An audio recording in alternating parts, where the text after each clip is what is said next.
শিক্ষা সংক্রান্ত গুরুত্বপূর্ণ আপডেট পেতে অবশ্যই চ্যানেলটিকে সাবস্ক্রাইব করুন, পাশে থাকা বেল আইকনটিতে অবশ্যই ক্লিক করুন।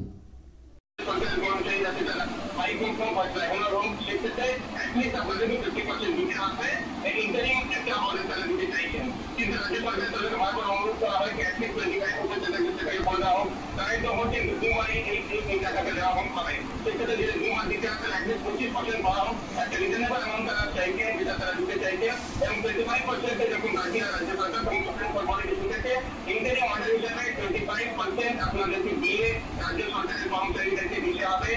নেট ফিলিং অগস্ট মাসে রাখা হয়েছে, কিন্তু এইটাকে আমাদেরকে ঠিক করে রিলিজ করতে হবে রাজ্য সরকারের কর্মচারীদেরকে। এই আপত্তি করা রাজ্য সরকার তরফে কিন্তু তারা বাধ্য নন কেন্দ্রীয় সরকারের আগে দিয়ে দেওয়ার জন্য। দিয়ে কোনো পার্লামেন্টাল রাইটস নয়, এটাও অভিযোগ অনেক সময় হয়। কিন্তু সুপ্রিম কোর্ট বলে যে যেহেতু রাজ্য সরকারের কর্মচারীরা বিভিন্ন স্টেজে জড়িত আছে, এরা আপনাদের কর্মচারী অ্যাজ এ গুড নিউজ দেখতে আপনারা ঠিক করুন, অ্যাটলিস্ট 50% দিয়ে তাদেরকে দিয়ে দিন। এই কথাও সুপ্রিম কোর্ট বলে, কারণ এই কর্মচারীরা আপনাদের জন্যই কাজ করছেন। সেক্ষেত্রে রাজ্য সরকার একটা গুড নিউজ জেনারেট করবে যদি 50% তাদেরকে রিডিউস করে দেওয়া হয়।